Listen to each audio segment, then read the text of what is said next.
You're listening to If You Know You Grow the podcast. I'm your host, Chantel Braley, and I have over 15 years experience in marketing, e-commerce, and really all things creative.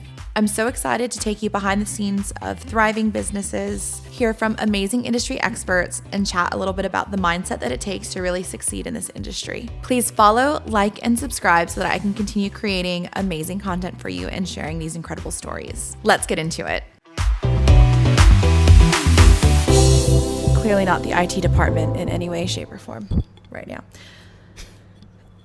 Okay, so today's episode, I'm going to be real honest, is like not actually planned. Should that surprise you with myself or with Jemma Fox, who is today's guest?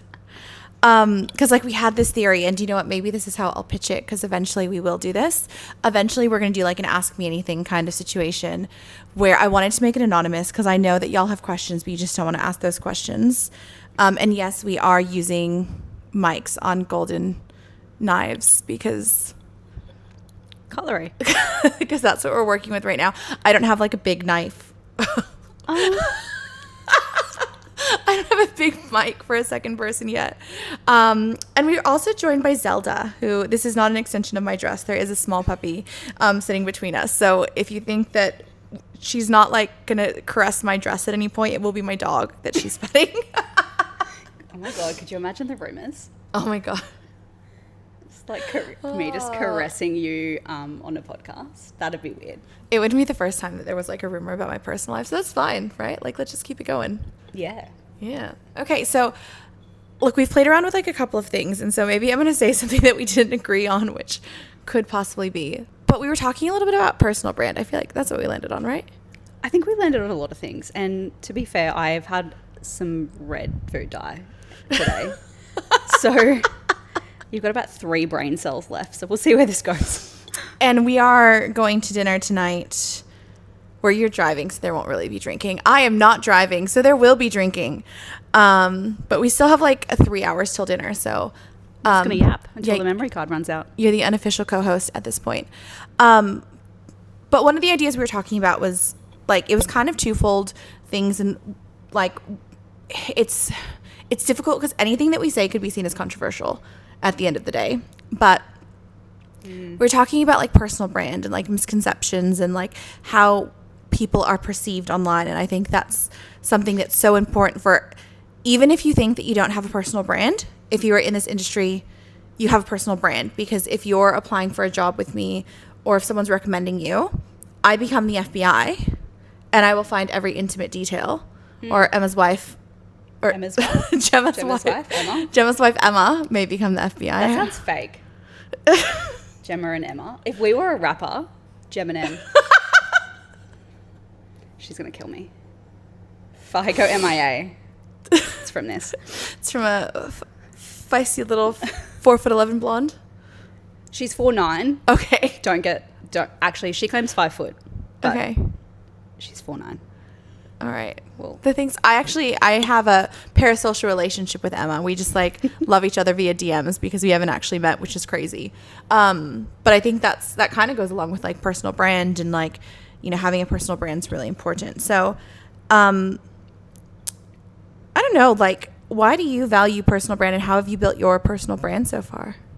I think we landed on before that neither of us think we have a personal brand, but I think that is the personal brand.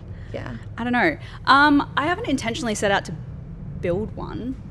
I think for me, LinkedIn it cops a bit of shit for being just like a shitty, annoying platform. I love your LinkedIn. I do find most of LinkedIn real shitty. I'm not going to lie. Yeah. I hate it, but I love it at the same time. And I think I just use it as a platform to like dump my thoughts and kind of disrupt people's feeds with something. Yeah. And it's not like I'm being performative to be like funny or anything. Like that's genuinely my personality. Yeah. And if you meet me in real life and you've read my LinkedIn post, you'll be like, okay, checks out. But yeah, I think I'm just super honest, and what you see is kind of what you get. And I'm just a really straight shooter. I think sometimes the reason I don't like LinkedIn though is because I feel like it's a dick measuring contest, and like my theoretical dick is bigger than a lot of them out there. Like I feel like I very much give BDE. I'm proud of that. Yeah, it's definitely a pissing contest. Yeah. But we've got big dicks. And we really we're do. fine with You that. heard it here first. The biggest of dicks right here on the couch. Yeah, this is kind of where, like, if you get easily offended, then I'm probably not the right person for you. Stop listening. I was saying that, like, I don't think I have a personal brand because, like, my personal brand is, like, being overly social or, like, I don't know, like, I had a close friend of mine basically be like, oh, what I love about you is, like, how you're so optimistic and so just, like, everything is rainbows. And I do think that's a part of my personality and a part of my personal brand. I don't know if that is able to be seen until you really get to know me. But on LinkedIn, like, I'm always just trying to be, like, positive, like, hype girl, happy days. But that is who you are. Like, you are a hype girl. Yeah. You are super positive all the time, and you're really encouraging as a friend, as a colleague, like everything. I think, like, the way I see it is, like, there's a lot of conversations about personal brand when it comes to founders and making yourself known. And if you're trying to build your brand, you need to have a founder story and blah, blah, blah.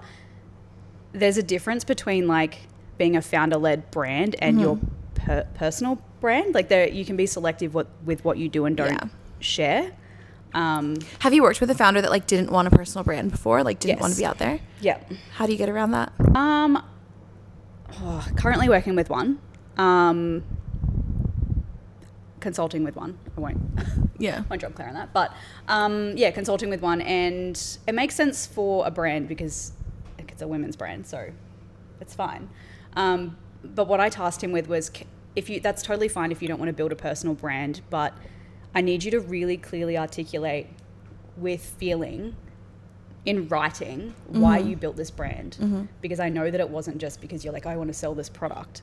Because that wasn't it. Like, he has a great story. Yeah. He just doesn't want to build a personal brand and be known as that guy. I feel like if someone just wants to sell a product, like, they just go straight to Amazon. And not that that's, I think it's a great channel, but, like, you would find something that makes a little bit more money overnight for you. Like, you just, like, become a dropship guru. If you didn't have a why. So it's like he needs to showcase his why. I think for, depending on the product, depending on the brand, I think a founder, you can be founder-led, but I think there's, like, it's been this big switch that you have to be a founder-led brand and you have to do founder-led content. You fucking don't. No, you don't. I actually think that that's, like, a weird niche where I'd say, like, 80% of the brands that I work with have founders that have zero interest in being in front of the brand. So it's about creating strategies where, like, they can be present and they can, like, be grateful for what they've built, but, like, they don't want to story tell. They don't want a day in the life. They don't want to be an EGC. Like, they just want to, like, that's okay. Like, keep on going. We build around that. Like, we strategize around that. We get team. We get, we employ people in the business, or we outsource to creators that can fill that gap and still tell the brand and still sell the story without the founder necessarily. But yeah, I hear a lot of founders go, I don't want to have a personal brand. Like, I just want to stay private in my private life and have that separation. And I think that's fine. You just strategize around it. Have you done anything to, like, develop your personal brand? Not really. No. I started wearing red recently. Okay. I don't know if Good that luck counts. charm, year of the horse. I'm here for this. It feels very topical because, like, and, like, I'm kind of, like, in two mixed worlds. Like, growing up in an Asian household, like, the concept of Lunar New Year, like, I'm Japanese, but my grandmother's best friend was Chinese, and she owned a restaurant, and so it was always, like, a big thing growing up. And, like, I love the adoption of culture, and then I find it really interesting, like, the past week has been, like, a little bit, like, culture vulture where people have been like, oh, look at this woo-woo girl trend. And, like, as a woo-woo girl, We're woo-woo girls. like, we are woo-woo girls. We can actually get into that. We are woo-woo girls. But I just find it interesting that that's, like, that's become a social media norm of, like, I love that Chinese TikTok is trending, and I love that everybody's in on it because it's, like, this great cultural moment. So it was a joke when I was saying she wears red for good luck, but it also just looks good on you. Thank you. It's I usually wear black. I wear dark. I wear white, black, navy, green, like, very limited palette. And I really wanted this one dress, and Emma was like, you're never going to wear that again. Like, that's a stupid price to pay for a dress that you're never going to wear. So now I have to wear it everywhere to prove a point. Oh, is it the red dress that you're going to wear? Yeah. She wore it to my birthday. Yeah. So now I have to prove a point and wear it everywhere. Yeah. But I like it now. So I guess I'm evolving as a human. Is that what they refer to as evolving? Or? I think evolution. Wrong. I've been told that, like, a couple people have said it, that, like, they think of me and they think of polka dots, which I think means that I adopt trends, I think, a little bit too quickly, because I do have quite a few polka dotted things. And for, like, a guy to be like, I think of you and think of polka dots, like, not a guy that's trying to hit on me, like, just a guy friend. Like, oh, I do outfit repeat, or, like, trend repeat, because you actually shouldn't be paying attention. Okay. Real quick. Yeah. I'm going to say 1, 2, 3. Uh-huh. And we have to choose one word each when you think of like the other person's aesthetic. Okay. Or like the polka dot thing, right? Okay. Or what you think of first. I'm not going to choose polka dots, but you go. Okay. I'm really interested. I'm like, I wonder what you're going to say about me. Okay. Or something fashion-wise or like, yeah, that reminds you. Okay. Okay. 1, 2, 3. Shoes. Platform sandals.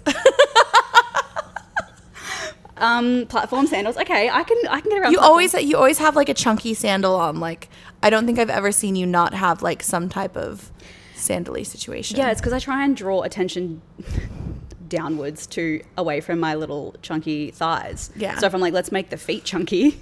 So really, what she's saying is her next career could possibly be having a feet OnlyFans. You just looked at my feet. I was like, I feel like you have nice toes. I could lift up this pillow and give free feet pics, but I won't. I probably could start an OnlyFans for feet. Yeah. I reckon. I have nice feet. If you wanted e-com information, you're clearly not getting this, but you'll get a lot of other great things. Yeah. Yeah, but yours is shoes that don't fit. Like every time I see you, you're wearing the wrong size shoe. Yeah. Okay. It was only like a series of events early on when we first met because I would keep like buying shoes for a particular reason and then they didn't fit. And I'm a size 7.5, but I have a wide foot and that actually creates a problem. Yeah, but you wore a size 9 boot and then wondered why you had sore feet. Okay, but that's because Bellini, right? So normal boot logic, right? You have to go up a size in boots. So if you're 7.5, you'd get an 8. So I would normally get a 9 because I have to go up a size because they don't sell 8.5. Also, I do love Bellini, just FYI if anyone from Bellini's watching. But I also have to go up in size in anything in Bellini. Not in their wide calf boots because I got the wide calf boots. And then we were actually talking about this earlier. I don't believe that people always read product descriptions. I don't read fucking product descriptions. I just don't, right? So I didn't read the product description that advised you to not go up a size. So I was the problem. I also chose to wear the boots and then try to stuff the boots. And like, I think I've gotten better. I am wearing heels out tonight, but they fit. They're good. Okay. Well, we'll check in at 9 p.m. and see if your feet are sore. I'll just drink enough by then. It's fine. What is one thing that you feel like people have a misconception about you? Like when we're talking about personal brand, I'm just going to get it away from feet at the moment because like, I don't want this to get taken off Spotify. Maybe we could just, away from the feet. I was actually talking about this at home the other day, right? So I was like, a misconception about me is a lot of people see me as quite like, harsh isn't probably the right word, but like direct.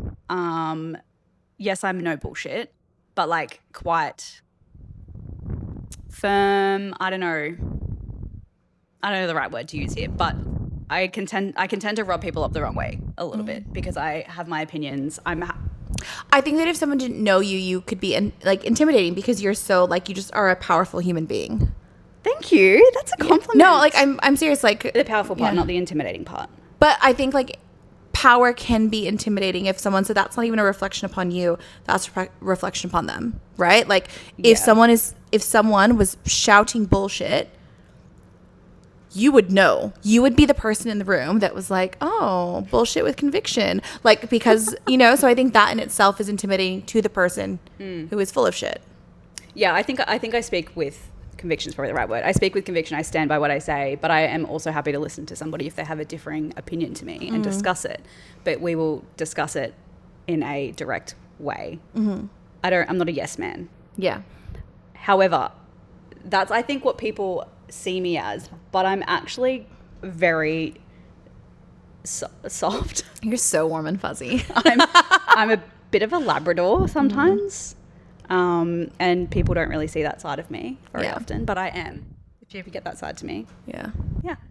It's kind of funny because I think like maybe mine would be a little bit similar. I think now because I'm more public on social content, you get a bit more of my personality, but I think that before I like spoke a lot in videos or people heard me speak, if you just sometimes meet me in the wrong work setting, I'm headstrong, but I think I come off as like cocky, but not in a good way, like not confident. I think I can just come off as cocky.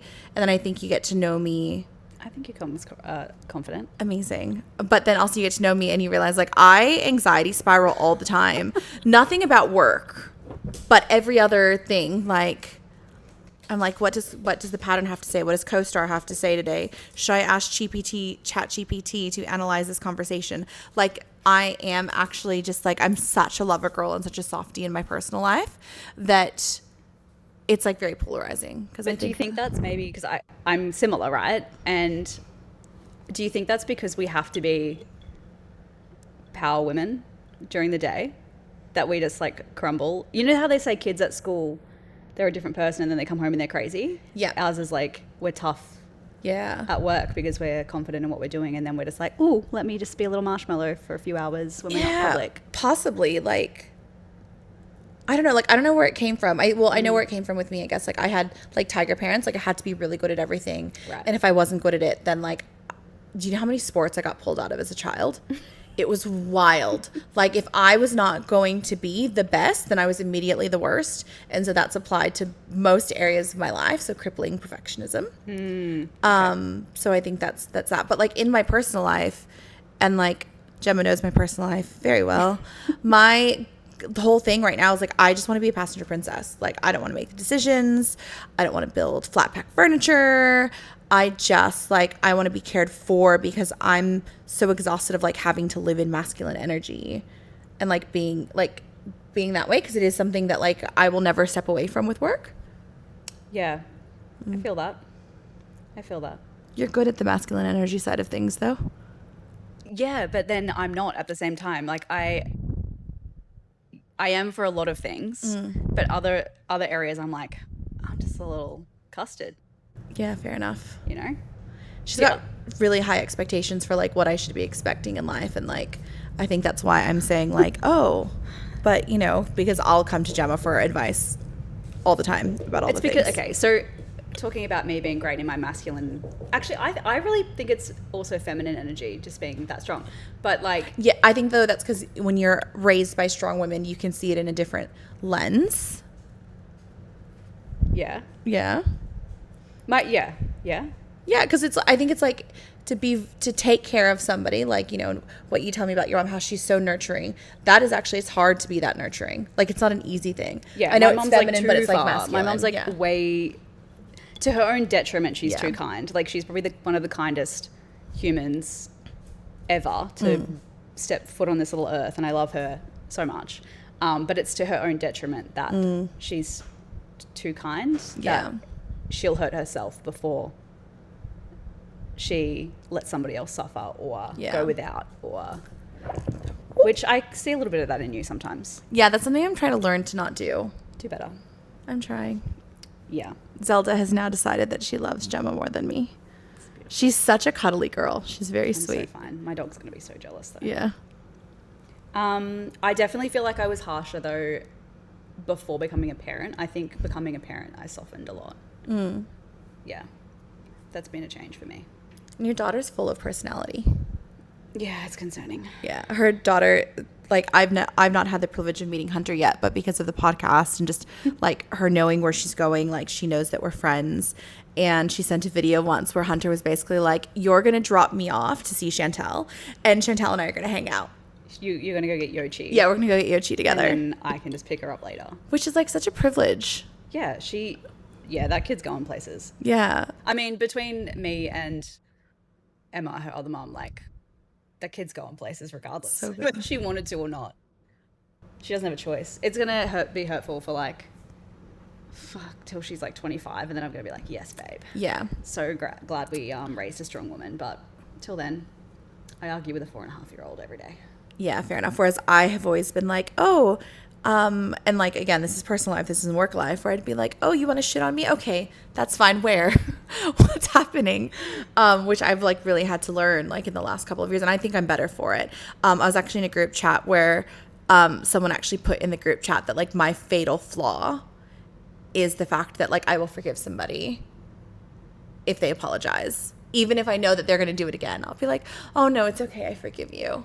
Which I think it's like okay to be okay with the fact that like I'm not going to hold it against you anymore, but I think I need to not be surprised when people continuously show me the same exact patterns. Yeah. And I'm like, wait, why am I surprised that you're doing this to me? So silly. Yeah, I need to learn that a little bit more of like, don't expect something different from other people. Okay, one thing I'm trying to learn this year, work and personal, is to, I don't like the whole let them theory, but like, Yeah. you can't change somebody else. Like, you just do whatever you want to do. I'm not responsible for your actions, your behaviors. Like, you're responsible for your own choices. And if that impacts me or the way that I want to live my life, then we don't need to have a relationship. Yeah. That's something I'm learning. I don't know what I need to learn. I feel like I need to learn quite a few things. I need to learn that and like maybe some AI things. Oh, I am so on the, like, I like AI, but also I don't want AI to make me lazy. I'm worried that I'm going to be that person where it makes me lazy. I use AI just to analyze conversations and also tell me about astrology things. So, because I love astrology things. Tell me, how do you tell the audience, tell the listeners how you feel about astrology things. That's probably like 60% of our conversations, to be honest. I love astrology. I'm a big star girl. Yeah, I map charts and I do the little things, and I had a hot minute where I dabbled in palm, or tried to dabble in palm reading. That lasted. It was quite accurate though. I need the little cards though, and I need them in front of me, and it takes me so long. Okay, fair enough. And then I lost interest because it took too long. Yeah. But yeah, I'm into the stars. Tell me about your stars. What's your, I'm a Scorpio. what are your placements? Oh, Explains a lot. Explains a lot. I think I've got a Scorpio moon. I'm almost certain that I have a Scorpio moon, because I've had people be like, oh, that's why you're crazy. I'm not crazy Scorpio. Okay. I'm passionate Scorpio. In terms of like when I'm like really passionate about something. Is that a euphemism for crazy? Depends. People make me crazy. Yeah, fair enough. Yeah, I'm just passionate about things. Yeah. What we other have a weird star chart, like our little mapping thing. Yeah, so like Jemma goes through and uses an app, and like she will base everybody, but like always in a relationship. And yeah, but relationship is like like any relationship. But they give you the option of friendship compatibility. Yeah, but like I didn't realize that when I put everyone's stuff Fair in. enough. I was like, fuck it. I always do that by default because I use the pattern for everything. But I had someone the other day and I got like an epic compatibility, and I'm like, ooh, let's not get excited here. Settle down. Like epics, this is life-changing, extraordinary, everything you've always wanted. So that's fun. I've only ever had one person that I've got an epic rating with, and it's Yentl. Yeah, I know. Well, like other than this person and Yentl. I find it really interesting. Like, I don't live and die by astrology. Like, I think it's just really interesting. But yeah, when I map people's charts, like the areas that you think you would be really compatible in versus not are sometimes different to what you think they would be. Yeah. Yeah. That makes sense. I've had astrologist and psychic both tell me that like there's a baby on the horizon in the next 12 months. So I'm really excited about that. And this is a time where I'm like, yeah, I really like, we don't know how, but it's coming. Well, we know how. Do you need me to explain how babies are made? I just mean like natural or not natural. That like we never really know. Because I'm like, how much do I divulge about my personal life? If anyone wants to talk about the sidekick in my DMs, you can come into my DMs. Slide Otherwise, in my DMs. guys, it's like a bit intimate, and I feel like that would be oversharing. Yeah, publicly. Yeah. Get cancelled. Yeah. Okay, what was I going to say? What is something like, so obviously we've just like rambled about like personal things and like personal brand and like things that are relevant. Like, how helpful do you think it is for people to be sharing things outside of like, or even like building them into their pillars? Like, because I effectively had to create brand pillars for socials, right? Like, would astrology, or is your child a pillar? Like, how do you map these into your personal brand? I don't really. Yeah. Like, not my, I don't know, my, as much as I'm like, oh, you know, my personal, professional brand is what you see is what you get. I'm the same person in real life. There are still things that I choose not to share about my private life. Yeah, makes sense. I think you've just shared all of them on the podcast, though. So Yeah. we've narrowed down your wife's name, your child's name. So you could basically, Okay. commit fraud in my name at this point. Quite possibly. Yeah. We don't have your dog's name, though. And that's probably a couple passwords usually. But yeah, like, do you think that people should, like, you've chosen not to share it, right? Which is like totally fine. Do you think that it's necessary for people to share all of these aspects of their life when it comes to personal brand? I think it's personal choice, but I think only build it into your pillars if if you're gonna authentically show up in those areas everywhere. This is quite controversial. How do you feel about like the whole, because like I'm not a parent, right? So I may feel completely differently when I have a child. How do you feel about like child content and like faces in content? Like, because that's kind of a hard thing from a brand side, but then also from a personal side. Like, do you think we should be moving to a faceless content view with children? Like, you know, where, and this is probably a bag of worms, but like, do you have any opinions on it? I don't think I have opinions that are strong enough. Either way. So for me, like, I'll talk about my daughter a lot. I'll talk about, you know, being a mum a lot. We post her in our stories and stuff like that, but my personal brand or, you know, my feed isn't built around her, because I think she should have the choice when she's older. I feel like I know my goddaughter is going to become a social media star, so like she's already in it. But I've not posted Yentl's baby, Eli. Eli's not made it onto the internet yet because he's cute. Yeah, oh, he's so cute. But I think because they're kind of in that lens of like, do we want to share? Do we not want to share? Like, you know, I think what that looks like. I'm just not into forcing anything. Like if something feels natural, then post it. If it doesn't, then don't. To be fair, the last time I posted on Instagram was like back in 2003. Yeah, fair enough. For someone who works in this industry, I really don't maintain a feed. But I feel like you are definitely more, we were actually talking about how we are so complementary to one another. We get the other person's world, but arguably like everything that Jemma is really good at, I understand, but she is better than me at doing that. And then I think kind of the things that like the lanes that I live in, it's kind of like we just complement each other in that space. And so for me, I'm like, ooh, creative, pretty. I like this new filter grain. And I'm like, but how? How does it work? Yeah. This is such an ADHD channel. We went from children content. The point I was actually going to make about the children content is there is a brand that's now for sale for 6 figures, which like not a huge amount for sale. I forgot what it's called. It was posted on Influencer Updates, but they are a faceless children's brand. And like, even if it was profitable, I imagine like it's probably to sell for $100K, it's probably turning like $10,000-$20,000 profit a year. They wouldn't be getting a high multiplier because there's no data to really buy. There's no product to really buy. It wouldn't have that worth. But like, I don't know that I'd be down to replicate someone else's strategy, like because they were known for that niche faceless content. And like, was that the IP of the founders? And like, would someone else be able to replicate that? I don't know if you could. There's a lot of, this is one thing I always, not that example specifically, but when people are like, oh, you need to create a founder story, it makes it really hard to step out of your business. So hard. Well, even with like Road this weekend, like people were going to all of the Road events. I was in Sydney this weekend for MLV's wedding, and it was like beautiful wedding. One of the nicest weddings I've ever been to, but it was the fucking influencer Olympics. I loved the content. It was insane, but it was like over the top, and it was because people wanted to see Hailey Bieber. Yeah. Even just like not brands of that scale, just other regular brands that have been built on the founder. Yeah, that's true. Like it makes it really hard to sell your business. It makes it really hard to even take a holiday because then content stops. Yeah. So yeah, I think you need to strategize around that. And I think that's probably one big thing. Like if you're not taking holidays, it's so easy to feel burned out.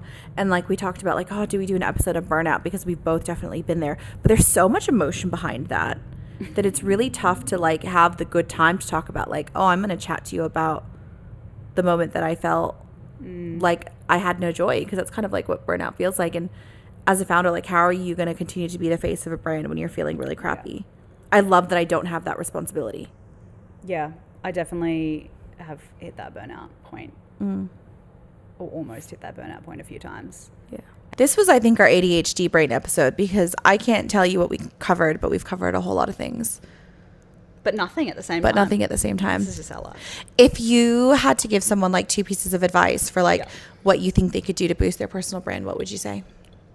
I would sit with yourself and kind of say like, what is authentically me and not fabricated. And then double down on that. And don't do it if it feels unnatural. Yeah. Like, just because someone told you need a personal brand doesn't mean you actually need one. Yeah, don't be performative, don't be arrogant, just be who you are. I love that. Yeah.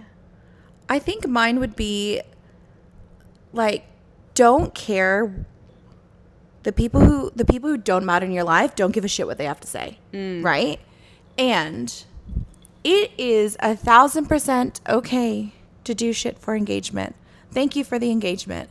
Like, I had basically something that, like, I posted that I didn't think anything about, and I had 600 sticker taps on that. And I'm like, oh wow, people are just nosy. Maybe I could be an influencer. That was me. I tapped on that. You know who that person was, though. Yeah, but I still tapped it. I tapped that. Like, okay, now I'm just going to give context because you'll find it being funny. So I was at a wedding, like I said, this last weekend. It was Valentine's Day. It was beautiful. I took like a video because, you know, I run around taking content as you do. And I had a really great frame of me and Esteban from Instant. And I had like my hand on his lower back, right? And I like tagged because I was like, oh, this is so Gossip Girl. I'm obsessed. Like, we're at the art gallery. I'm in a gown. I love it.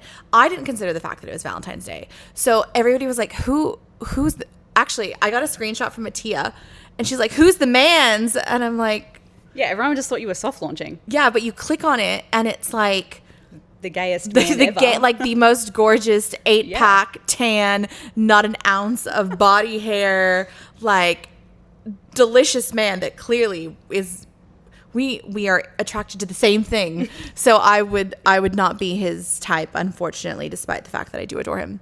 And it really made me realize like how much, like, thanks for the engagement, guys, because my stories engagement is going to be fire for the next couple weeks because I had that moment, completely unintentional. So now I might just fuck with people for funsies. Like, I have no desire to be an influencer or creator, but like my social channels are important to this podcast. It's important to my personal brand. It's something that I have to commit to. And it's also something I have to remind myself to. So I guess that's like me. I'm like, I don't really care what someone has to say if they don't matter to me. Fair. Because it's not constructive. Constructive feedback, I'm here for it. Non-constructive feedback, what's the point? And then literally do it for the engagement sometimes. Why not? Do it for the plot. That is like the current era of life I'm in right now. All right, everybody. Thank you so much for tuning in. I hope that you at least laughed. Like, I don't know if you're going to say like got a lot out of this. Feel free to DM us about astrology, personal brand, or kind of anything. Actual marketing strategies and actual smart people things. We can do that too. Yeah, look. Yeah. Okay. Have a great day. Blech. Have a great week, guys. Bye.